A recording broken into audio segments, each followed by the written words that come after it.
Sa iba pang balita, ang naitalang patay habang 5 ang sugatan sa landslide sa Cannon Road. Ang detalye alamin natin mula sa aming kasama si Jonathan Llanes ng PTV Baguio live via phone tag.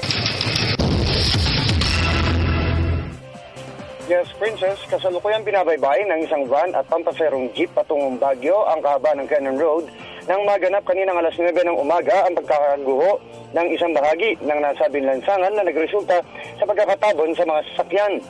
Batay sa inisyal na ulat ng Public Information Office ng Police Regional Office Cordillera, partikular na natabunan ng rumaragasang putik ang isang pribadong puting Toyota D4D van na may plakang Alpha Kilo 9898 at jeep na may plakang AYK or Alpha Yankee Kilo 824 sa sitio Wabak, Camp 7, Cannon Road na nagresulta sa pagkakasugat ng 5 katao at pagkakasawi ng isang babae.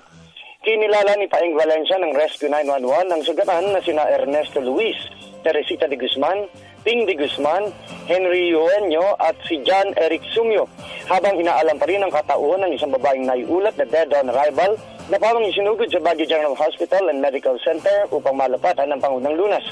Iniulat din ito na sanhi ng kahirapang may transport ay iba pang sugatan patungong BGHMC na pilitang dalhin ng mga ito sa pinakamalapit na ospital sa Rio La Union. Kasalukuyan ang sinasagawa ng Department of Public Works and Highways ang kaukulang clearing up operation sa nasabing lansangan. Mula sa lungsod ng Baguio para sa Telebisyon ng Bayan, Jonathan Llanes.